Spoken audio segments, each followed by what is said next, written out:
Okay, so it's been a while since I've made a video on this channel, and I'm still reading Herodotus. I started in September, early September.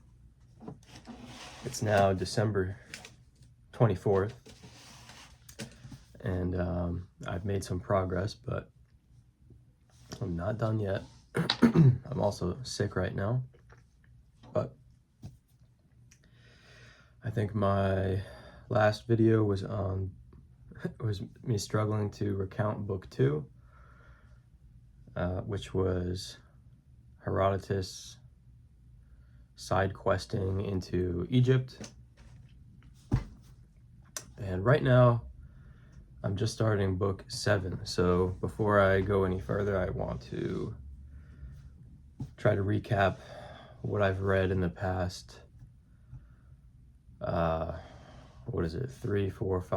4 books. So yeah, I'm not sure how I'm gonna do this, but I guess we'll start with book 3. Well, yeah, fuck. Oh god. Book 3, I don't remember. The general narrative of this book follows the reign of Persian kings, starting from Cyrus the Great, and that was like book 1. And then I think book 2 talks about Cambyses, his son. That's where we get the side quests. That completely took me out of it. But Cambyses eventually goes mad and dies. And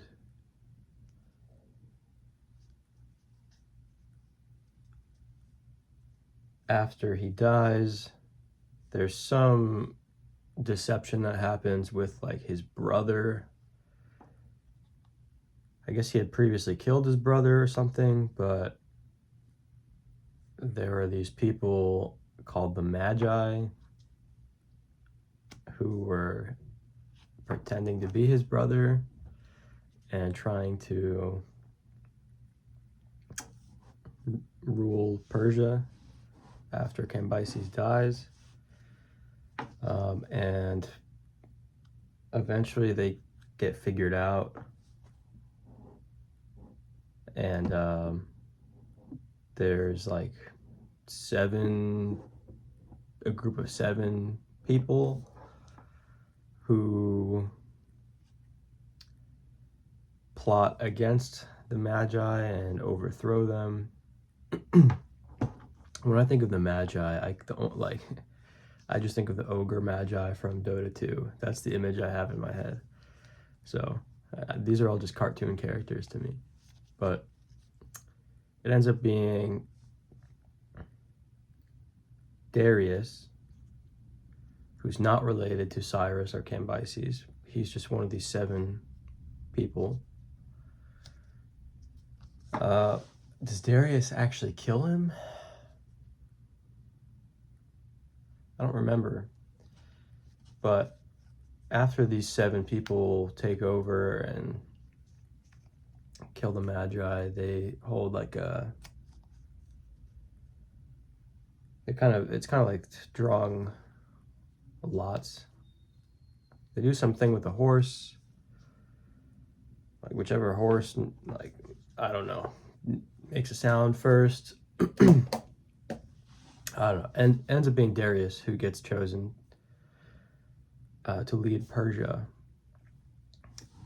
And so then we get a look into Darius's campaign. So yeah.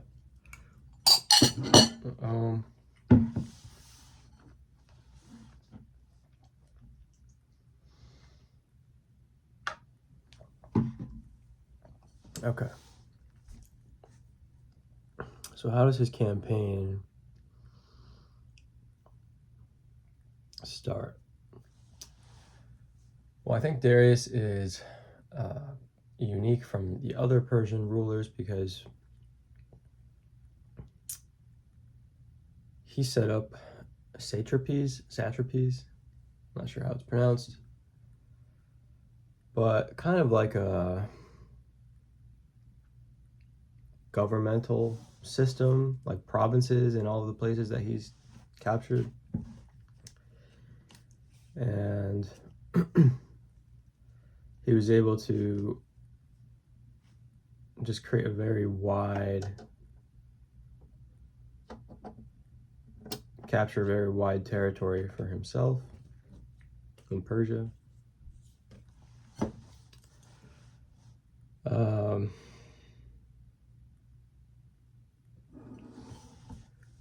Yeah, let's look through the notes because I don't remember what was in book 3 or what was in book 4. All right, book 3. Book 3 was still Cambyses. It was Cambyses waging war on Egypt. Cambyses got Egypt for Persia at that point.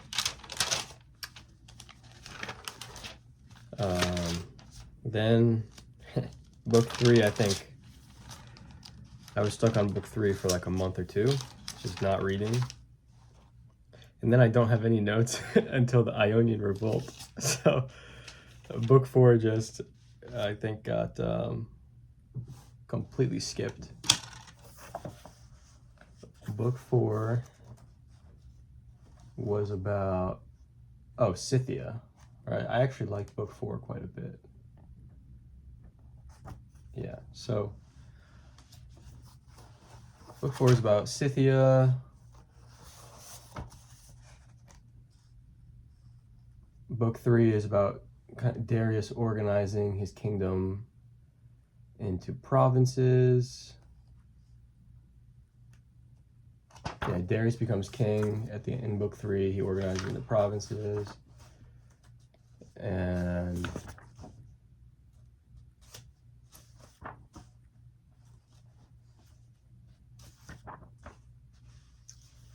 none of this stuff is super important, I don't think. Yeah, okay, then book 4 is Scythia, which I found this very interesting. Yeah, so Scythia is like modern day, it's above the Black Sea. I think it's like modern day Romania, Ukraine, Russia,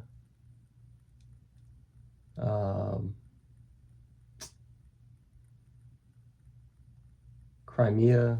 I think that's like what Scythia is, and everything north of that. And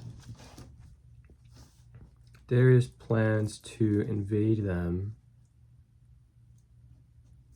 At this point, he's just getting greedy. But he wants to invade them because at some point they had like wronged media or something.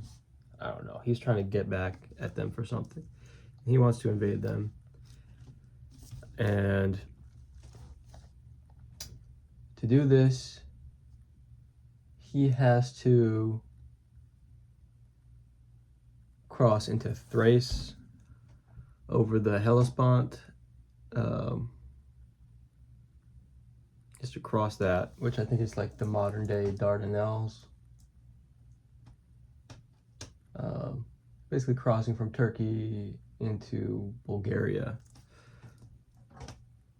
And so there's a cool story with like a bridge of boats that he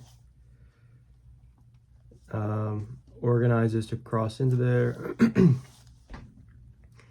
And he's chasing them around. The interesting thing about the Scythians is that they are kind of like a nomadic people. Like they don't really have a city set up with walls and stuff, so it's very hard for Darius to actually attack them because they just keep going back further and further into Scythia and trying to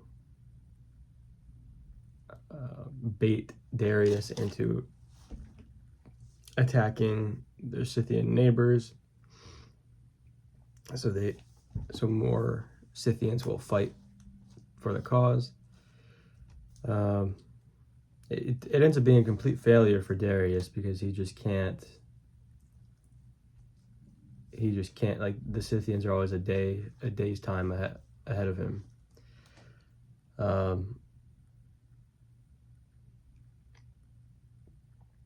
Yeah, and he ends up being able to retreat. Otherwise, they would have like starved out there. It was kind of like a battle of attrition. That was kind of what the Scythians were doing to the Persians. So the Persians retreat. They go back over that boat, the bridge of boats, and at one point the Scythians tried to convince the people who were set to guard the bridge of boats, one of them being Histiaeus. Scythians tried to urge them, convince them that if they dismantle the boats, then Darius would be trapped in Scythia and he would die. Basically, they would kill him, and then these people guarding would, they would be better off because they all have the blood of Greeks. I think these were like Ionian people who were guarding this bridge, and they might be better off, not being ruled by a Persian tyrant. But it's Histiaeus who says that he actually wants to keep Darius alive. He doesn't want to go against him because Histiaeus was appointed as a tyrant of Miletus, I think, by Darius. So he tells these other guys, look, we're all pretty well off because of Darius, so let's we're gonna pretend to dismantle the boats to appease these Scythian guys, but we're not actually going to. We're gonna put them back together so Darius can escape. Anyway, that's important because it makes Histiaeus an important figure to Darius because he, kind of saved him. So he grants Histiaeus some land in Thrace called Mycenae or something. I don't know.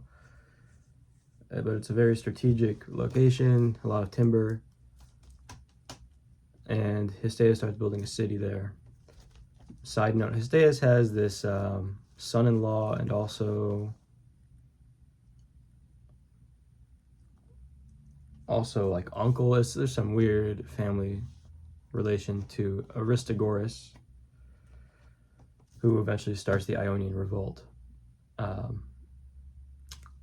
Anyway, Histiaeus is doing a really great job. He's building this new city in Thrace that he was appointed to, and Megabazus, who was a general that Darius left in charge of Scythia, or in charge of Thrace, as they were retreating, he tells Darius that Histiaeus may be too ambitious. He's building a big city in a good location. You probably want to keep him closer to you so he doesn't revolt or something. So Darius agrees, and then basically makes Histiaeus come to Susa, which is where Darius stays at, and kind of holds him there as like a luxury hostage. Like, he's pampering him, but he's really not allowed to leave. So after a while, Histiaeus kind of gets, annoyed at this. He kind of knows what's happening. Okay, at the same time, in Miletus, Aristagoras, the guy I just mentioned earlier, He was he's working as the temporary like tyrant of Miletus in place of Histiaeus. Okay, and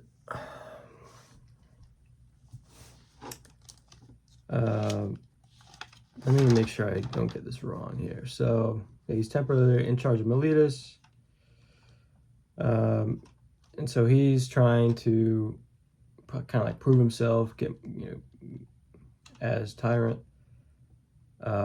So he wants to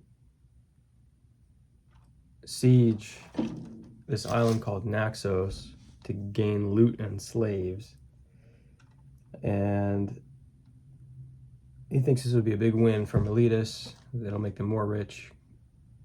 Naxos was also pretty wealthy at this time. He can't fund it himself, so he uses Persian money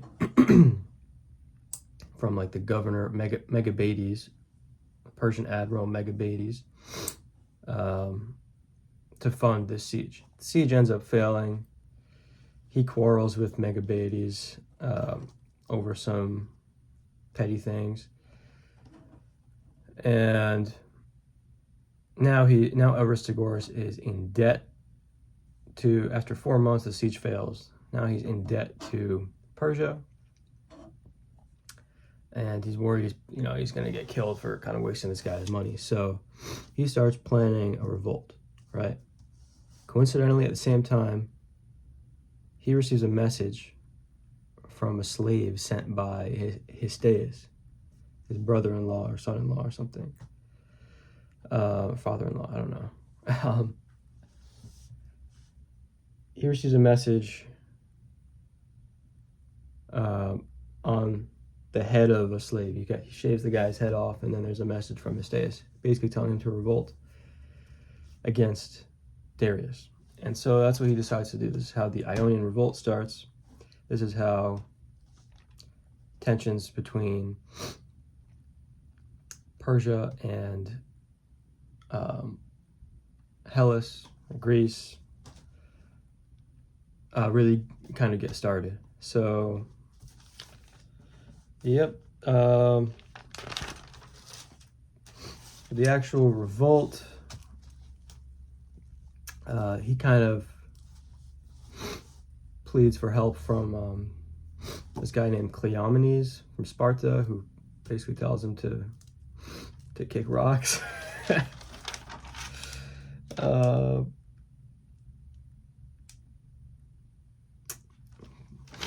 But I don't think that was the first revolt.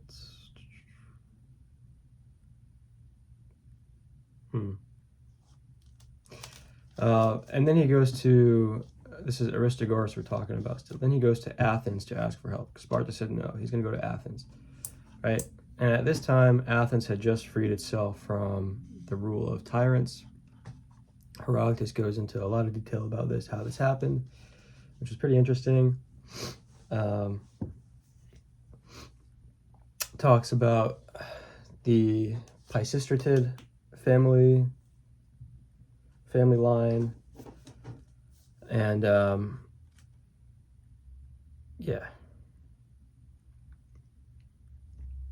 Pisistratids were the ruling family of Athens at the time, and this guy Hippias was the tyrant. His brother Hipparchus was murdered for some reason, and then that really got him angry, and he just started treating the Athenians like shit. And so then the Athenians, try to get rid of this guy, and they do this in a clever way, right? Basically, there's two families that are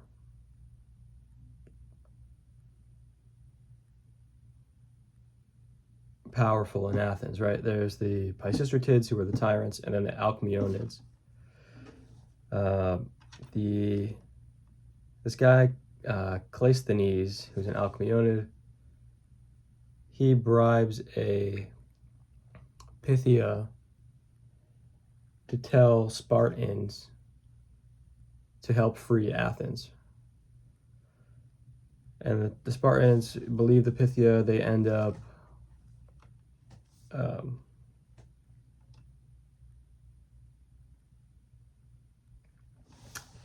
the Spartans end up helping.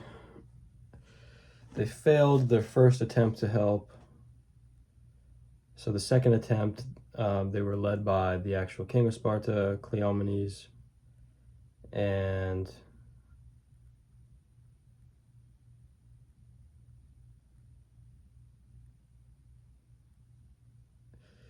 the Spartans come in. They siege the Pisistratids in this fortress, and they capture a couple of children from that family and force the Pisistratids to leave Athens, basically. And so that's how the Athenians liberated themselves. Afterwards, there were two people who were fighting for control over Athens. There was Cleisthenes, who was the Alcmaeonid, and this other guy, Isagoras.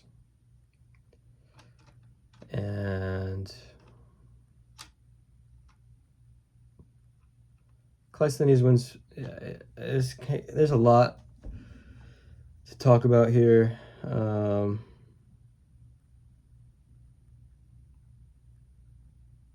How do I condense this?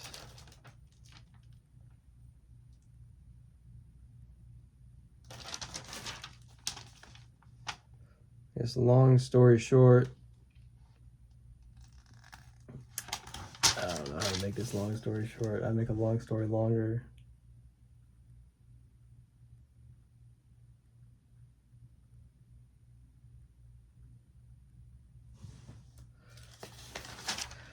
Okay, so long story short, this guy Isagoras ends up plotting against Cleisthenes and gets him to leave by accusing him as an accursed Alcmaeonid, based on this ancient lore that the Alcmaeonids committed a horrible crime a long time ago. And Cleisthenes leaves on his own accord, but and by the way, Isagoras, was buddies with Sparta, with Cleomenes, because they met each other, I guess, during the first siege of Athens when they were trying to rid themselves of tyrants. So Isagoras enlists the Spartans to help him get rid of Cleisthenes. Even though Cleisthenes leaves on his own accord, they still siege the Acropolis of Athens, and they take 700 families. They expel 700 families. Basically, the Spartans are trying to help Isagoras get the people he wants in power to be in power.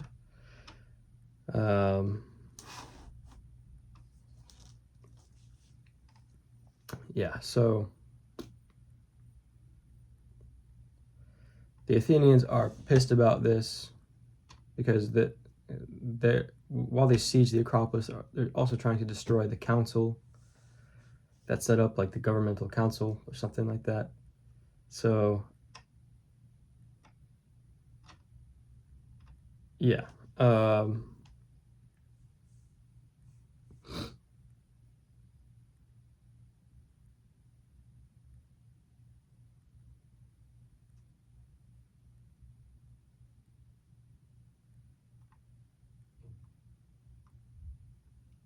so they're sieging the Acropolis, right?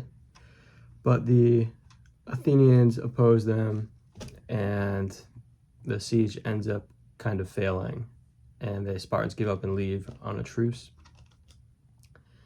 And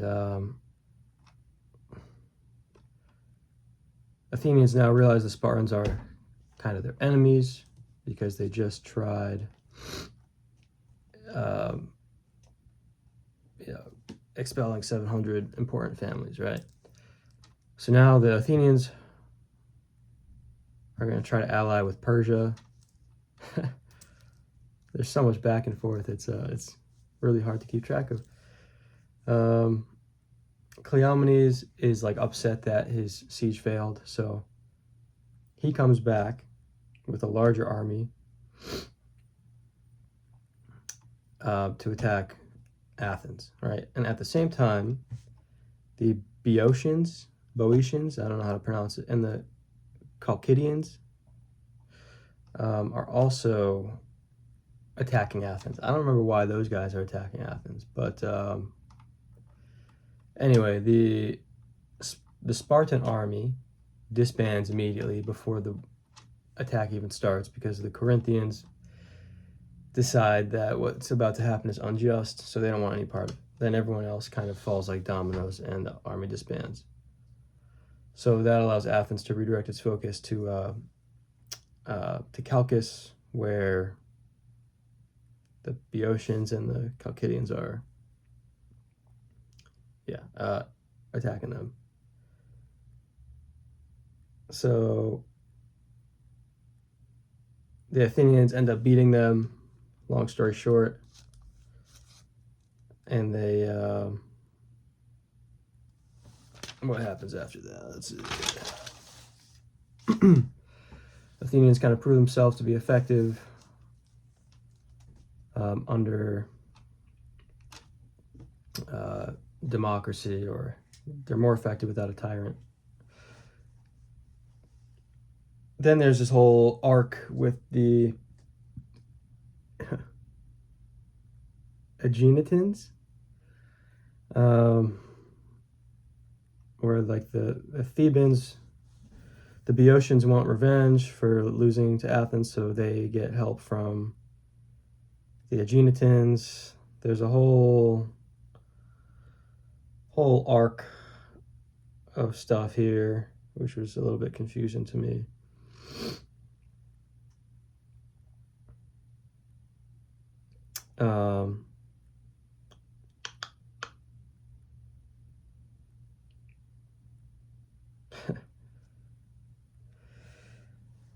Eventually, the Spartans learn of the deception of the Pythia that caused them to first help free Athens from the Pisistratids.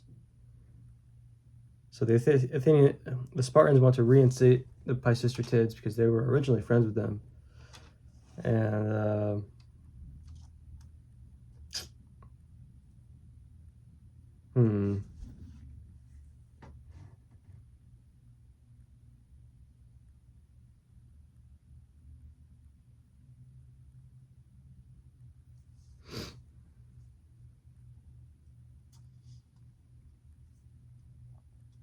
so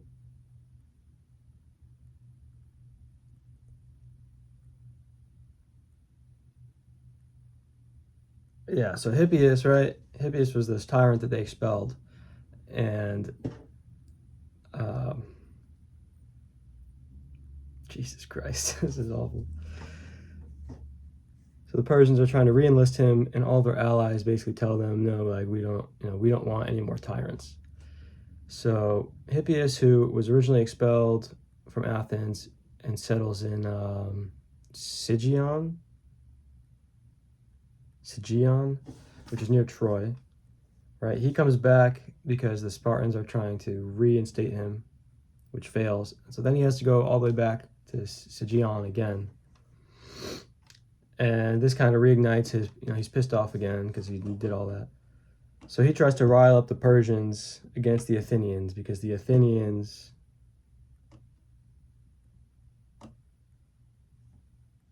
don't want him back, right? The Athenians are not, the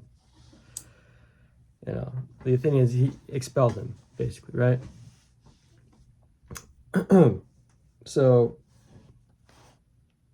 Hippias somehow is connected to the Persians because of the governor.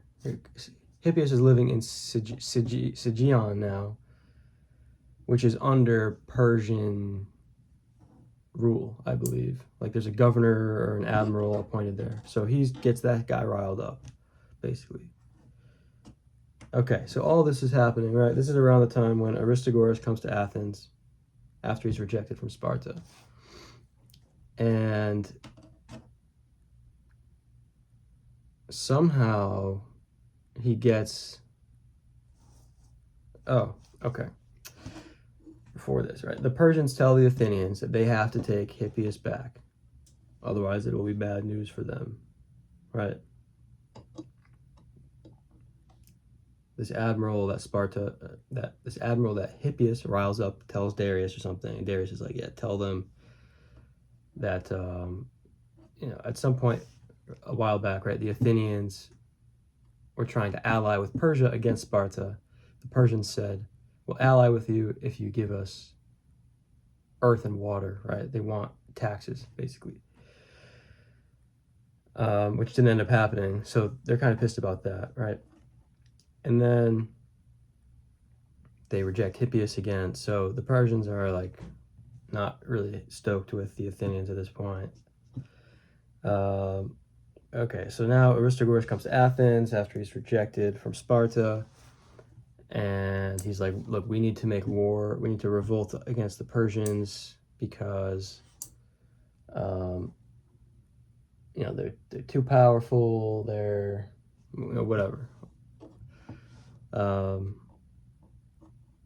And we can do it by capturing Sardis, which is in Ionia, I think. So the Athenians join him along with the Etrians or something, and they burn Sardis, and they eventually have to retreat after the Persians get help from neighbors. At that point, the Athenians are done with Aristogoras. They don't want to help him anymore. And Aristogoras plans to escape to Mykonos. Okay, so now Darius is pissed at the Athenians for helping burn Sardis. And he also becomes wary of Histiaeus because Histiaeus is related to Aristogoras, who incited this whole revolt. And Aristogoras dies before he moves to his new place, right? Okay, that was book 5. Kind of all over the place. Hard to keep track of everything that happened. But long story short, by the end of book 5, the Athenians and the Persians are now at odds with each other. The Athenians have officially attacked Persia via Sardis. Okay. So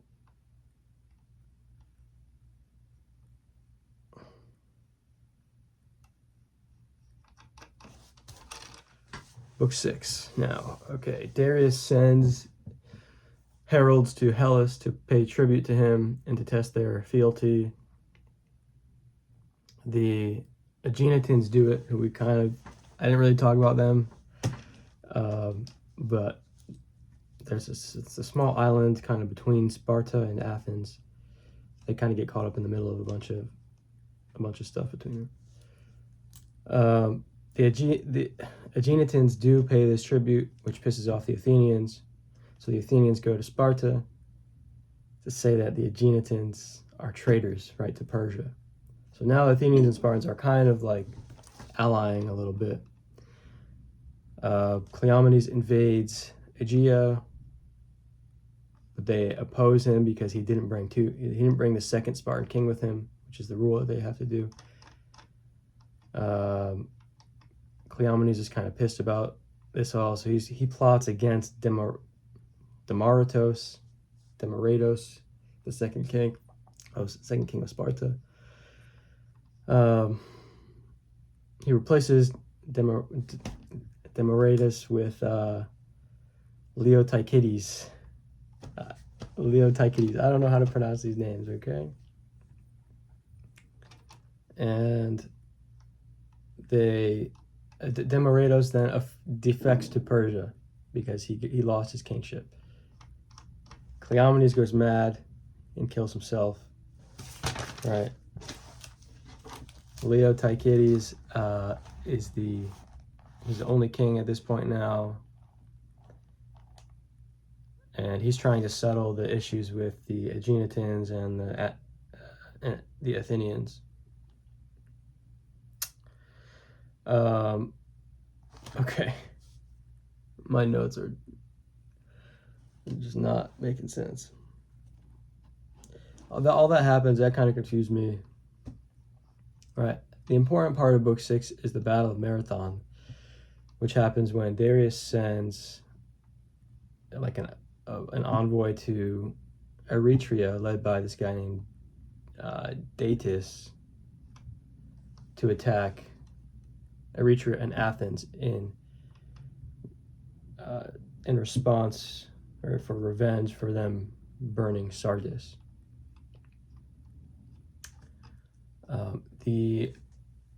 This is like a really epic battle. The Athenians get help from their neighbors called Plataea. Athenians end up winning and taking 192 Athenians die. They say 6,400 Persians died.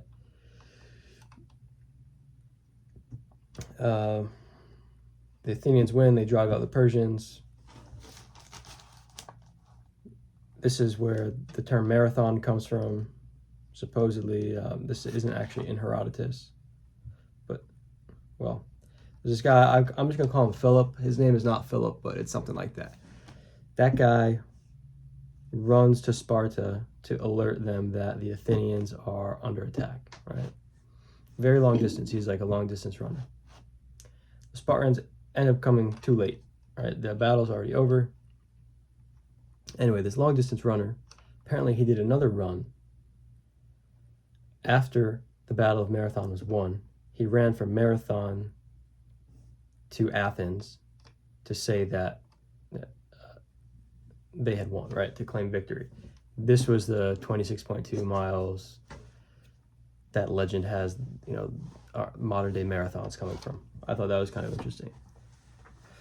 All right, so Book 6, basically, the important thing is the Battle of Marathon, right? The tensions between Persia and Athens grow. Athens attacks Persia via Sardis, and then Persia reacts with the Battle of Marathon and loses. So Darius is now fucking pissed. Okay, he's very pissed about losing, and he wants to try again, right? He's not playing around this time. And this is where Book 7 starts. And this is kind of bringing us into the territory of the actual Greco-Persian Wars. So I haven't read Book 7 yet. I've only read Book 6. So that's where I'm at right now. That is the best synopsis I could do of four books of Herodotus off the cuff with some notes. But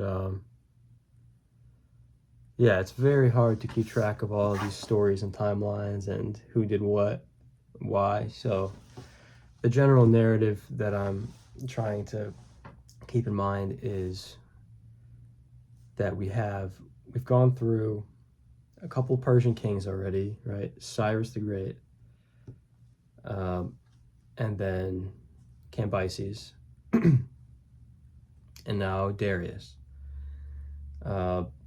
And Darius expands the Persian Empire farther than it's ever been expanded before.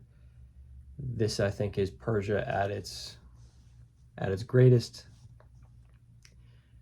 I think this is Persia at its greatest. But yeah, so Darius, he's doing great for a while, and then